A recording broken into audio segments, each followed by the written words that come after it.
Hey class, I hope you all doing well. We are going to start chapter 15 today. Chapter 15 is monetary policy. Now remember, we've just finished chapter 13. I'm skipping chapter 14 for now. We'll go back to it. Chapter 15 is coming right after chapter 13. And we're going to talk about monetary policy today and a little bit of the controversies with monetary policy and when it can be used, how it can be used, etc. So let's jump right in and talk about how interest rates are determined. Well, interest rates are really just a price, and prices are determined by supply and demand. So the answer, the supply and demand for money determine the interest rate. You can think of the interest rate as the price of holding money. That's your opportunity cost when you hold money. When you hold money, you're giving up the interest rate. So money can be correctly understood as, the interest rate can be correctly understood as just the price of holding money. And we know that the price of anything is determined by supply and demand. Supply and demand are going to have impacts on the price of anything, including the price of holding money, which is the interest rate. So we're going to work through the demand for money, the supply for money, and look at equilibrium in the money market. So let's look at the demand for money first. The demand for money is just going to be a downward sloping function. It's a money demand curve, okay? There's going to just be an inverse relationship between the interest rate and the amount of money people are willing to hold, right? At high interest rates, people hold less money. Why? Because the opportunity is really high. If the interest rate was 100%, you wouldn't want to be holding say it was 100% per day, you wouldn't want to be holding any money in your wallet. That $100 bill could be in a interest-bearing account and be $200 tomorrow. So obviously we're not usually talking about that wide of a range of interest rates, but at any high interest rates, people want to hold less money. So high interest rates, people hold less, and at low interest rates, people hold more money because the price of holding it is less, right? So if the interest rate is really, really low, you don't mind having money in your wallet because you're not giving up a whole lot. So the money demand function is just this downward sloping curve. Let's now talk about the supply of money. And most of you have had Eco 230, Principles of Microeconomics, and you've dealt with supply curves before. And typically, a supply curve for a product will look like this, an upward sloping supply function with some type of price here and quantity here. And part of the explanation for why supply curves are upward sloping is at high prices, producers are willing to make more. At low prices, producers are willing to make less, right? If I asked you all, how many of you would be willing to paint my barn if I paid $10 an hour? I might get a certain amount of you, but if I told you I'd pay $1,000 an hour, I'd certainly get a higher percentage of you would be willing to paint my barn. So there's kind of a profit motive here for producers. But remember, who is in control of the supply of money? Who have we placed in control of the supply of our money? The answer is, of course, the Federal Reserve. And the Federal Reserve does not have a profit motive per se. It kind of works the other way. The Fed isn't determining the money they'll produce based on the interest rate. They produce the money supply to generate the interest rate that they want. So there is no profit motive. The Fed wants to just pick a level of money supply that they think will be best for the economy. So we can see that as a perfectly inelastic money supply curve. It doesn't matter what the interest rate is, okay? This is the money supply that the Fed wants to hopefully move us closer to full employment and meet the monetary needs of the economy. So we're going to have a straight up and down, perfectly inelastic money supply curve. So that moves us to equilibrium in the money market. Again, we're going to have a downward sloping money demand function, a perfectly inelastic money supply function,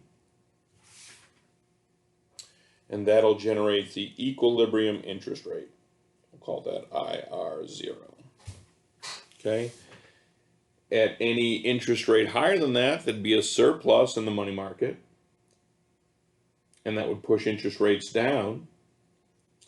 And at any interest rate lower, there'd be a shortage in the money market, right? The quantity of money demanded would outpace the quantity of money supplied, and that would increase interest rates.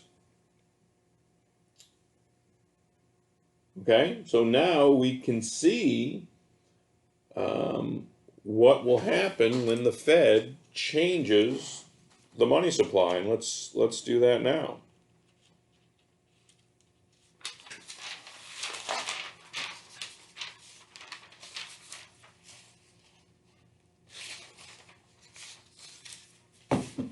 So what happens when the Fed increases the money supply? Well, what will happen is the money supply curve will increase, shift to the right. So what happens when the Fed increases the money supply? The money supply curve will shift to the right. Call that MS1. And at the old interest rate, we now have a surplus of money. Okay, it's outpacing money demand, right? Because this curve is now gone. Okay, that first money supply curve is now gone. So the only interaction here with money supply and money demand is at this point right here. So we achieve a new equilibrium at the lower interest rate. Now, recall what we did in the last chapter, chapter 13. How does the Fed increase the money supply? Remember, they can lower the required reserve ratio. They can lower the discount rate. Or they can engage in an open market purchase.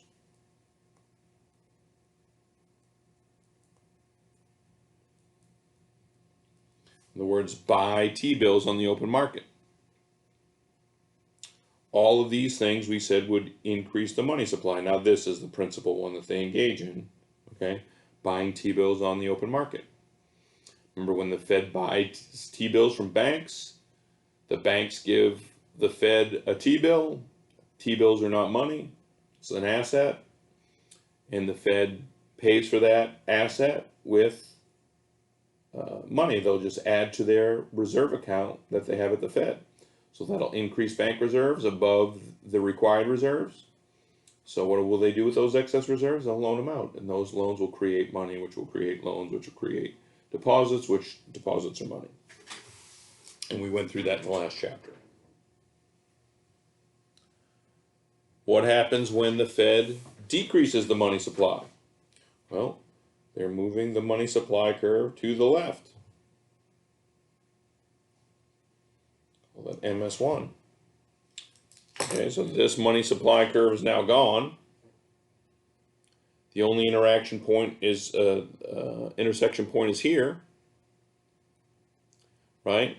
At the old interest rate, there's now a shortage of money, right? Because the money demand outpaces money supply, which will bid interest rates up until a new equilibrium is established at IR1. How might the Fed do this? Decrease the money supply? They could increase the required reserve ratio, require banks to hold more money on reserve, thus they'd make less loans, which create less deposits, which decreases the money supply. They could increase the discount rate, which would discourage banks from borrowing reserves from the Fed, so they'd have to keep their own reserves. So they'd hold more reserves, make less loans, create less deposits, create less money. Or the Fed could engage in an open market sale. Sell T-bills. And when the Fed sells T-bills, they're giving banks a T-bill, which is an asset, it's not money. And how do the banks pay for it? By the Fed will make a deduction from their reserve account. So banks will have less reserves, they'll have to hold more of their own reserves, so they'll make less loans, which creates less deposits, which makes less money. Okay, let's talk a little bit about when the Fed might do this, might use monetary policy. Now remember, we're starting to get into some issues more controversial, and not all economists will agree. But they certainly will agree, when it could be possible to use monetary policy, even if they would disagree whether or not to use it. There'll be some right things to do, and then there'll be some wrong things to do that economists would agree are wrong. So let's talk about when we might use monetary policy, when we might change the money supply. Okay? Well, we might do it when we are below full employment. So remember our graph of the economy. We got a long-run aggregate supply curve here. This is our potential. There's Qn. And let's assume we're below full employment. So I got my short-run aggregate supply curve here. I got my aggregate demand curve here, and I'll label that 80, 0. So the economy is operating at price level P0 and quantity Q0. Okay? And we're clearly below our potential. We're below full employment. Well, this could be an opportunity to use what we call expansionary monetary policy. Okay, expansionary monetary policy. What is expansionary monetary policy going to do? It's going to increase the money supply to move us closer to full employment.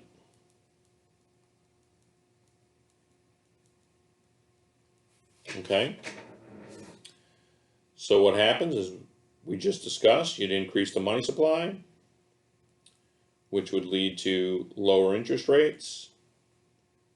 And we've talked about this before. Lower interest rates will cause increased consumption, increase investment, which will increase aggregate expenditure, and ultimately increase aggregate demand. Shift it to the right. Okay? So our 80 curve is going to shift to the right. Now, how far? You might be tempted to move it perfectly to potential GDP, and that's possible, but there's no guarantee that that is going to be the case. In fact, it's not very likely. So I'm going to draw it like this, where we've moved ourselves closer to full employment, but there's no guarantee that we're going to get to full employment. Remember, we talked about a guarantee with self-adjustment, right? Because employers are willing to pay resources what they're worth or less, and employees want to be paid what they're worth or more, so there's only one place that they can come to an agreement. But there's no guarantee here. In fact, when the Fed meets, they often usually change and they do change the interest rate. They often change it by a 1/4 percentage point. So they, let's say they were going to lower the interest rate. They're going to increase the money supply to lower the interest rates by a 1/4 percentage point. Well, that's what they do the vast majority of the time, change it by a 1/4 percentage point. Why? Is that what always moves us to potential? Of course not. They have no idea. What they're doing is, they know we're below full employment. Let's give the 80 curve with a little bit of a nudge by increasing the money supply. Then we'll stop, get out of the way, and kind of see what happens. See if that improves things. Okay.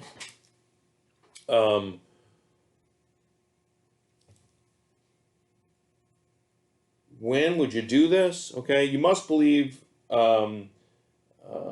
that nominal input prices will take too long to adjust. Okay, so in other words, you don't want to wait for self-adjustment. Okay. Now remember, if we waited, okay, we're underusing at this point. Would be underusing resources because they're overpriced. Eventually, we're locked in contracts, but eventually those contracts would expire. They'd be renegotiated. The employers of resources are willing to pay what they're worth or less. The owners of those resources want them to be paid what they're worth or more. There's only one place where we come to an agreement, paying them what they're worth. In this particular case, that means input prices would have to go down.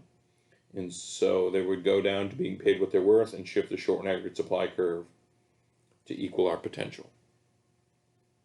But if you have the view that this could take too long and you're not willing to wait, okay, then you could try to move yourself closer to potential by shifting the AD curve. And so that's one possible justification for using monetary policy. And you would also, why use monetary policy as opposed to fiscal policy? For whatever reason, you might think monetary policy would be more effective. For instance, you're really concerned about all the lags that we talk about in fiscal policy. Fiscal policy can take a really long time. So why not do it more quickly with the Fed? Or have some case along those lines. With the current COVID crisis, we're seeing both monetary policy being enacted by the Federal Reserve, but the federal government has decided to enact fiscal policy as well. So we got two things going on at the same time. Monetary policy could also be used to move us out of an above full employment equilibrium. Okay, so let's depict our economy. Long run aggregate supply. This is potential GDP.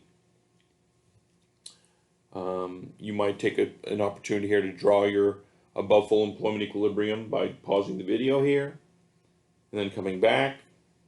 Make sure you remember how to do it. Okay, it should look something like this. You got an upward sloping short run aggregate supply curve,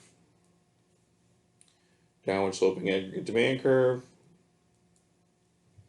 and our equilibrium is here at this price level, P0, and some quantity Q0.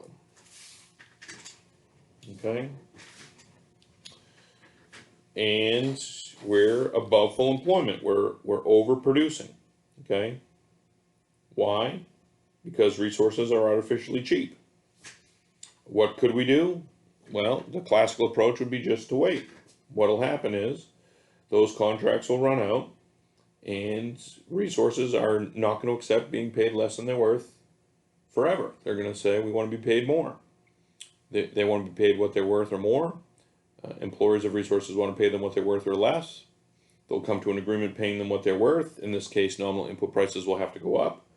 The short and aggregate supply curve will shift to the left until we get to full employment. Exactly full employment, okay, if we wait, is how we've depicted this, okay? But what if you think it'll take too long? Well, we could decrease the money supply to move closer to full employment. And we call this contractionary monetary policy.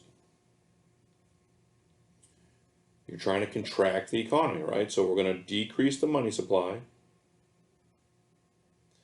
which we've shown earlier in this chapter will increase interest rates. And you remember from earlier chapters, increases in interest rates will decrease consumption, decrease investment, which will lead to a decrease in aggregate expenditure, which will shift the AD curve to the left. Decrease aggregate demand, shift it to the left. Call this AD 0. We're going to shift it to the left. How far will it shift to the left? Again, you might be tempted to move it perfectly to potential GDP, but that's not likely. The Fed's probably going to increase the interest rate by a 1/4 percentage point, and that'll shift the AD curve to the left, but not necessarily to full employment. So that's why I say we're going to decrease the money supply to move us closer to full employment. Let's say moves left, okay, to something like this, where here's our new equilibrium quantity, Q1, and it's closer to potential at some lower price level. Okay. Again, why would you do this? You must think a couple things. One, that the economy will take too long to self-adjust, and so you can kind of help things along here. And you must also have some preference for using monetary policy over fiscal policy, like, again, a concern for the lags, or a concern for the size of the multiplier. As we know, it's close to 1, the Keynesian multiplier, if there's one at all. So these are all reasons to potentially use monetary policy, either expansionary or contractionary monetary policy, and how it would move the economy, hopefully, closer to full employment. Okay, but again, this isn't always the case. It doesn't always work out as well as they plan. There have been certainly mistakes in the past with monetary policy. Okay, let's now talk a little bit about the different view of monetary policy of Keynesians versus monetarists. We haven't used the term monetarist a whole lot, but it's kind of a more recent school of thought in economics. And in this particular discussion, we're going to talk about how they favorably see monetary policy. And as we know, Keynes didn't like monetary policy. He preferred using fiscal policy. And we'll see that why that was when we see the differences between what Keynes believed the transmission mechanism was, or the Keynesian transmission mechanism for monetary policy, compared to the monetarist transmission mechanism. So let's talk about this a little bit. Okay, so let's talk about the Keynesian transmission mechanism first. And we'll start with an increase in the money supply. And we know that the increase in the money supply, as we discussed earlier, would lower interest rates. Now, Keynes believed that that graph that we looked at earlier, that money demand graph, might look something like this, where at really low interest rates, you get a perfectly elastic portion of the money demand curve. Okay, but still, if you have money supply here, and this is our interest rate, IR 0, and then the Fed increases the money supply to say here, MS1, what happens? The interest rate goes down in equilibrium, and we know that'll increase consumption, increase investment, which will lead to increased aggregate expenditure and increased aggregate demand. Okay, and if we're below full employment, that we've already talked about, that could move us to full employment. And you might say, well, wait a minute, what's Keynes' problem then? It seems like he's admitting, or Keynesians are admitting, that increases in the money supply could effectively increase aggregate demand and move us closer to full employment. Well, they would concede that fact some of the time, but what Keynesians worried about was what we call a liquidity trap. And what's the liquidity trap? Well, let's start again with an increase in the money supply. Okay? So we're going to increase the money supply, but let's assume that we start quantity of money at a different point on that money demand curve. let's say we start here at interest rate IR0, and we're below full employment, and we believe we need to use some type of policy. We think it's going to take too long for self-adjustment. So we decide to increase the money supply, which shifts the money supply curve to the right. But because we were in this perfectly elastic portion of the demand curve, what happens to the interest rate? Well, the answer is nothing, right? It stays the same. So there's no change in the interest rate, in the liquidity trap,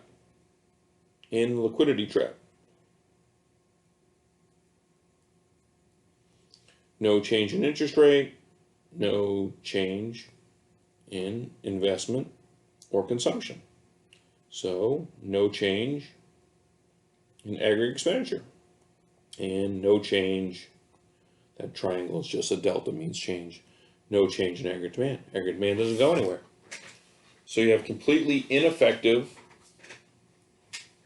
monetary policy. Well, what about the Keynesian, the monetarist transmission mechanism? Okay, how did they view it? Well, the monetarists see things just as much more direct. Okay, they just see if there's an increase in the money supply, that means there's more money.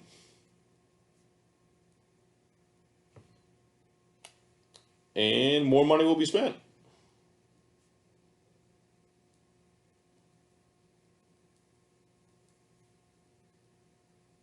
Spent on what? Spent on consumption, spent on investment. So more spending means more aggregate expenditure, which means aggregate demand will increase. Okay? Now, careful. I'm not saying, and the monetarists are not saying, that they don't believe in a potential liquidity trap. The liquidity trap just means interest rates don't change. And the monetarists would concede, yeah, maybe interest rates won't change. But if there's more money, that money will be spent. So aggregate expenditure will go up. Okay? If there's more money in the economy, that money will be spent. So they just see a more direct connection between increased money supply and aggregate expenditure or aggregate demand.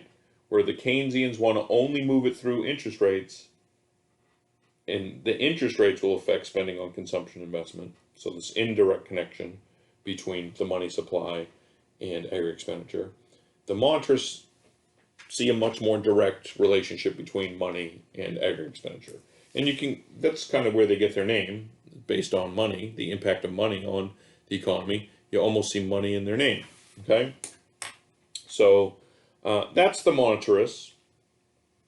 And that leads us to a discussion of monetary policy today. And so you can see there's some disagreement. There are those that, although much of Keynesian theory has been debunked, there would certainly be a lot of people that would favor that view of things and would tend to not want to use monetary policy to move the economy. And there are those more of a monetarist bent, and there's plenty of monetarists around still today. It's kind of the basis of the model we've been using in this class, the monetarist model. And they certainly might have a case for using monetary policy in certain situations. And just in general, there are politicians, there are individuals who see a role for a very active Fed in changing the money supply. And there are those that see the Fed as too interventionist and sees a much smaller role for the Fed. And we're going to talk a little bit about that today. And your book does a pretty good job with it, so I'm going to mostly go through it. But a lot of what we're talking about here with activists versus non-activists in terms of monetary policy, you could apply some of this to our understanding of fiscal policy as well. Some people would consider themselves more activists when it comes to fiscal policy. Every time the economy moves away from full employment, that we should use some form of fiscal policy to help us get to potential. And there are those that would see would be of more a more non-activist bent that wouldn't like to see as much intervention by the federal government every time we move away from potential. But again, your book does a pretty good job of this, so I'd encourage you to turn to pages 323 in your book, and we're going to be looking at pages 323 through 325 in your textbook right now. So the case for activists, or what would be called discretionary monetary policy, which is discussed again on page 323 in your book, is basically there's three main arguments, or three main claims. The first, which we've already talked about, is the activist would be somebody who feels that the economy does not equilibrate quickly enough to potential GDP or natural GDP. Again, all economists believe in self-adjustment. We've talked about self-adjustment repeatedly this semester. But again, an activist would be somebody that says, okay, self-adjustment takes place, but I think it would just take too long. And the suffering in the interim would be too long. So I would like us to do something. And again, you could understand an activist taking the same type of view of fiscal policy. And again, some activists might prefer fiscal policy, and other activists might prefer monetary policy. The other argument they would make is that they think that activist policy can work well, can be effective. I mean, obviously, to be an activist, you'd have to feel that it would be effective. And they would even point to some times in the past where we may have had more of a non-activist policy, and it may have caused some problems, although that can be debated. And then lastly, they like that it's flexible. It can respond. So you can shift the 80 now, and if you didn't shift it enough, you can shift it a little bit more. And if it's still not enough, you can shift a little bit more. If you shift it too much, you can shift the 80 curve to the left by, again, manipulating the money supply. So again, an activist would basically argue it takes too long for the economy to self-adjust. Activist policy can work and has worked in the past, and a activist monetary policy is flexible. We can change it if it's not working. The case for non-activist monetary policy, or a more rules-based monetary policy, is also threefold. So whereas the activists feel that the economy will not equilibrate quickly enough to natural GDP, will not self-adjust, those non-activists would say, no, prices are more flexible now than they've ever been.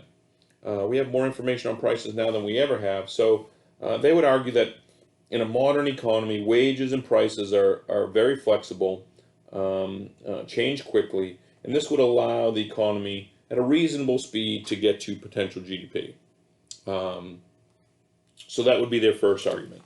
Their second argument, okay, would be that whereas an activist argues that activist policy works, non-activists in terms of monetary feel it's very possible that it might not even work at all.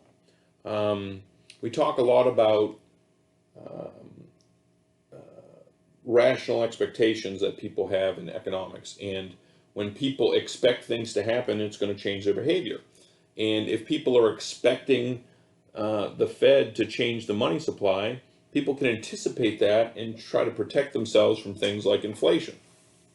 An example of monetary policy not working is shown in an Exhibit 9, okay? So let's say we're at point 1 in the economy, and let's assume this maybe would be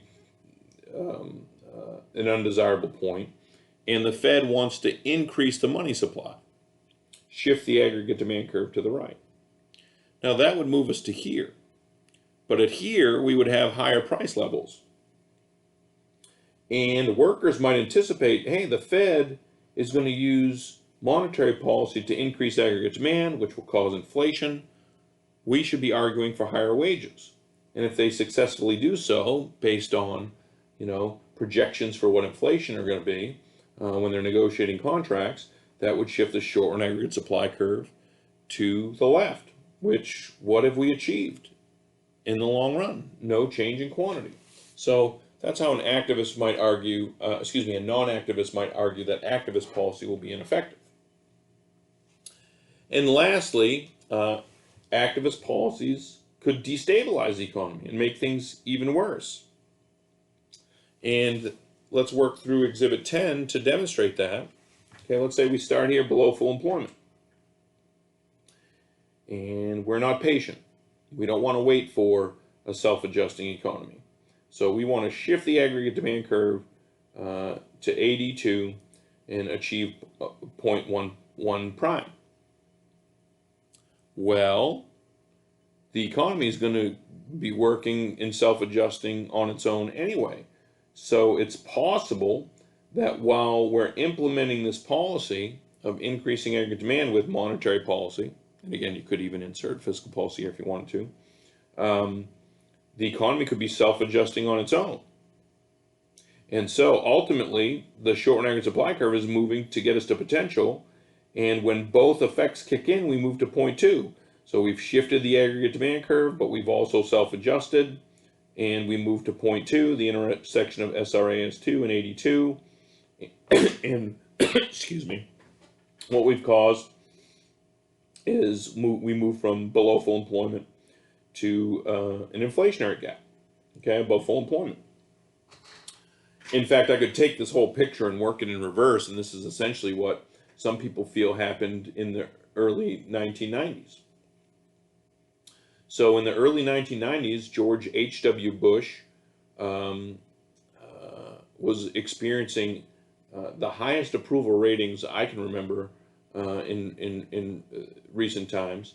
I think he had an 80% approval rating. I can't even imagine any president in the last 20 years having an approval rating of 80%. But in the early 90s, George H.W. Bush had an approval rating of 80%. We had just successfully waged war in Iraq, and things were going pretty well in terms of unemployment rates and things of that nature. But some economists felt we were operating, and probably were operating, above full employment, early 90s. Well, Alan Greenspan aggressively raised interest rates, aggressively decreased the money supply to slow down the economy. So he was trying to move us from 0.2, he was trying to shift the AD curve to the left and move us to this point here. But the economy was self-adjusting. The economy was trying to move itself back to here. So what happened is we got both effects taking place, and we moved all the way back to here, and we entered into a recession. And as a result, a governor, an unknown governor from a small state, Arkansas, was elected president. Not something that was even foreseeable a year earlier. And George H.W. Bush blamed Alan Greenspan and felt he cost him the election by being too aggressive, raising interest rates too much, slowing down the economy too fast, and causing a recession. Some people even refer to it as the Alan Greenspan recession. And again, having some things named after you are nice, but probably not viruses or recessions. So we've kind of talked about activist versus non-activist views of monetary policy. And again, you could apply some of that understanding even to fiscal policy. Again, there are people out there who would like to see a more active role of either the government in terms of fiscal policy or the Fed in terms of monetary policy. And there are those out there that would like to see less of an active role of government in terms of the macroeconomy, both in terms of fiscal policy and monetary policy. So we're mostly done with the chapter now, except I've got a little bit more to do that's going to help you with some of the problems that you have to work. We're going to talk a little bit about the relationship between interest rates and bond prices. And this is important. And some people make a lot of money exploiting this known relationship. So first, let me talk a little bit about the federal funds rate. The federal funds rate is the rate banks charge each other for short-term loans of reserves. Remember, we said when we were talking about the Fed tools to change the money supply, one of the tools the Fed had was the discount rate. The discount rate is the amount that the Fed charges banks for short-term loans of reserves. And remember, banks, when they receive a deposit, have to hold a percentage of that deposit in required reserve. Well, they can either hold some of that deposit in required reserve, or they could borrow the money that they need to hold in required reserve. And one place they could borrow it is the Fed. Now, if they borrow it from the Fed, they're going to have to pay it back with interest. The interest that they have to pay is referred to as the discount rate. But we said banks don't borrow a whole lot from the Fed. They do some, but it's not the principal way that they would borrow this money. They would typically rather turn to another bank and borrow this money. And so if let's say LeBron James comes in, let's say I just win the lottery, I go in and I deposit $100,000, and the required reserve ratio is 10%. The bank is required to hold $10,000 of that new deposit of $100,000. But right behind me is LeBron James, and he comes in and asks to borrow money because he's going to bet on the Kentucky Derby. Well, the bank is pretty. They're pretty sure that LeBron James has got the money and the assets to back up his loan. So they want to loan him all $100,000, and that's what LeBron James wants to walk out of here with, or he'll go to another bank. He doesn't want 90; he wants 100. So the bank wants to loan out all 100. And, well, where are they going to get this 10,000 that they have to hold in required reserve? Again, they could borrow it from the Fed, but they'd rather not do that. So they could borrow it from another bank. So banks loan each other short term to cover their reserves, their required reserves. Now, when they pay it back, they're going to have to pay it back with interest. And the interest rate that the banks charge each other for these short-term loans of reserves is referred to as the federal funds rate. The federal funds rate. And this is the interest rate that the Fed is trying to manipulate when they change the money supply. So when you hear on the news the Fed raised interest rates by a 1/4 percentage point, let's say, you know that's not true. What's happened is the Fed has decreased the money supply. Okay? Or if the Fed has lowered the interest rate by a 1/4 percentage point. You know that's not true. What's happened is the Fed has increased the money supply. Okay? Well, when they change the money supply to change an interest rate by a 1/4 percentage point, not all interest rates change by a 1/4 percentage point. Which interest rate are they talking about? They're talking about the federal funds rate. Now, people profit by predicting what the Fed is going to do to interest rates, because they know in the bond market, because they know interest rates and bond prices move in opposite directions. This is always the case. Interest rates and bond prices will move in opposite directions, and we're going to demonstrate this fact with an example, and the example is problem 1 in your textbooks. So if you'll get your textbooks out. So we're going to work with this problem right here with number 1, and I should have said number 1 with working with numbers and graphs, but we're going to work this problem right here. Manuel bought a bond last year for $10,000 that promises to pay him $900 a year. This is a coupon bond that's going to pay him $900 a year, or pay whoever holds this bond $900 a year. This year he can buy a bond for $10,000 that promises to pay $1,000 per year. Okay? If Manuel wants to sell his old bond, what is the price likely to be? Okay, so we're going to use this problem to demonstrate the inverse relationship between interest rates and bond prices. So Manuel bought a bond, okay, for $10,000. This is his old bond, and it pays $900 to whoever holds it per year. It's a coupon bond. It's going to pay him $900 per year. So let's calculate the rate of return here, the interest rate, right? So it pays $900 per year on a $10,000 investment, so that equals 0.09, okay? So this has a 9% return, okay? Now, this bond is owned by Manuel. He can do whatever he wants with this bond. He could sell it to you, sell it to me. He can keep it and keep collecting those $900. He can do whatever he wants. But he's considering selling it. Well, if he sells it, what price could he sell it for? Well, obviously he's going to want the highest price he can get, okay? But what would be that price? Well, it said in the problem that now, so this is the old bond information up here, okay? That's the old bond. But now people can go out there and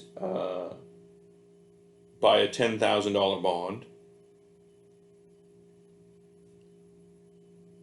and it's going to pay $1,000 per year. So why would anybody buy Manuel's bond? Let's say he was going to sell it. Nobody would buy his $10,000 bond. Nobody would pay $10,000 for his bond that's going to pay them $900 a year, because that's a 9% return. They could go out and buy a $10,000 bond that pays $1,000 per year. So what type of return are they getting? Well, $1,000 divided by 10,000 equals 0.1. You can get a 10% return now. Well, you might be tempted to say, well, Manuel's not going to be able to sell this bond. Well, wait a minute. This payment is determined by the government on these bonds, let's say. So you can't change those. These old bonds would have a coupon that you ripped out and cashed it in, and you can't change the dollar amount. So if you own Manuel's old bond, you're going to get $900 a year. Okay? Well, this, though, is the price that Manuel paid for it. He can charge you any price he wants. Now, presumably, he's going to have to charge you a price that you would agree to. Right? That's how markets work. Well, you're not going to agree to pay $10,000 for a bond that pays $900. That's only a 9% return. You could buy a $10,000 bond today, and it would pay $1,000 for a $10,000 bond, which would give you a 10% return. Well, how would it be possible for Manuel to sell his bond?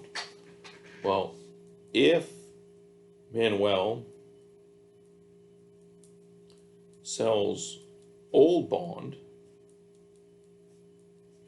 what price could he sell it for?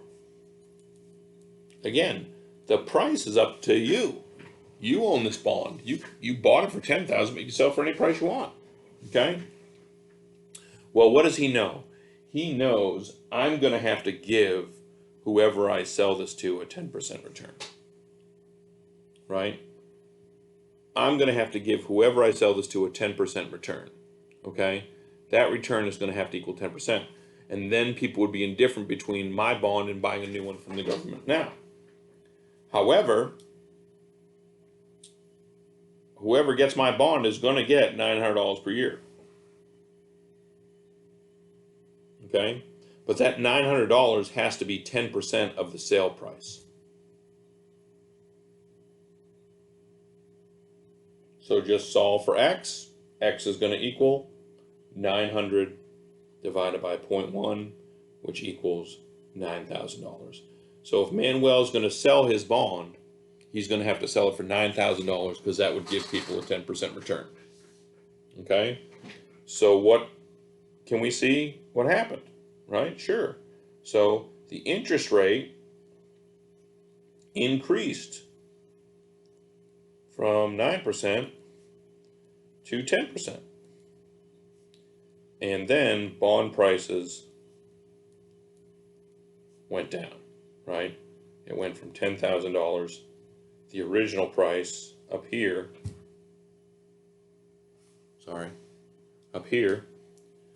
to the new sale price down here, $9,000. Now you might ask, why would Manuel sell that bond? He's going to take a loss. Well, what if he thought interest rates were going to continue to climb? Then he knows his bond price is going to continue to go down. So what does he want to do? Get out as early as he can. Why are people selling their stocks now that the stock market has dropped so much? Well, they obviously must think it's going lower. Okay? So make sure you can work a problem like that. on your quiz over this material. Okay? So lastly, predicting what will happen to interest rates is predicting what will happen to bond prices. So if you predict interest rates will fall, that is the same thing as saying bond prices will increase.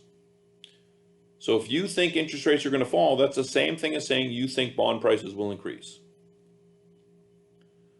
Well, when would a bond trader think interest rates might fall? Well, you can make a prediction about when interest rates might fall.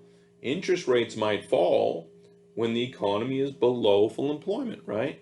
If the economy is below full employment, the Fed might want to lower interest rates to increase consumption, investment, increase aggregate demand, move us closer to full employment. So if you think the Fed is going to lower interest rates, you also think that bond prices are going to go up. Now, you know everything that a bond trader knows in terms of predicting bond prices, essentially, the meat of it anyway. Now, don't quit your day job, okay? You got to make this bet before everybody else, okay? You can't do this the day the Fed's meeting, okay? Because markets will have already adjusted.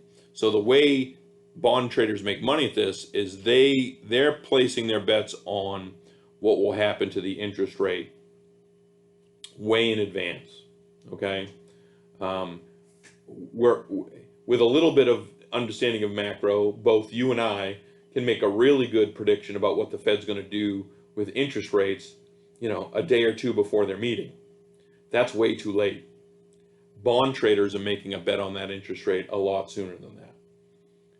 Again, you can make some money if you can bet who's going to win the Super Bowl in August. If you're going to try to place a bet on who's going to win the Super Bowl with 30 seconds left in the fourth quarter of the Super Bowl, you're not going to be able to make any money on that type of bet. Okay, so the only way they make money at this is doing this very early, but you still understand the principle. If you can predict when interest rates are going to fall, you can predict when bond prices are going to go up. And the same is true in reverse. Predicting interest rates will increase is the same as predicting bond prices will fall. And when would you predict interest rates were going to increase? Well, if you think we had a pretty activist Fed, and you think they saw the economy as in an inflationary gap, going too fast. And if you thought they were activists, you say, hey, they're going to raise interest rates to slow things down. And when they raise interest rates, bond prices are going to fall. Okay? So again, to make money at this, and I'm not recommending any of you quit your day job to do this, but to make money at this, you got to make this prediction way, way in advance. But again, you understand the principle. Okay? So, question. Imagine you own some T-bills, and you expect interest rates will start to fall in 30 days. And I might add, you expect before everyone else, before everyone. So you're the first one to kind of realize this, okay? So imagine you own some T-bills, you expect before everyone else that interest rates are going to start to fall in 30 days. Should you sell bonds today or in 30 days? Well, if interest rates go down in 30 days, that means what? Bond prices will start to increase once people realize this. But you're at the front of the line, right? So when do you want to sell your bonds? You want to sell in 30 days when the price is higher. After everyone realizes this, okay? What's another action you might want to take today? Well, again, if you own some T-bills and you expect before everybody else that interest rates are going to start to fall, that means you're predicting bond prices are going to go up in the future. So you don't want to sell your bonds now, you want to sell them in the future. But you might also want to buy bonds today. Buy them today while they're cheap. And again, maybe sell them in 30 days when you think they're high. Okay? So that is the relationship between interest rates and bond prices, and how some people can profit by predicting what the Fed's going to do. If you can predict what the Fed's going to do with interest rates, you can predict what the Fed's going to do with bond prices.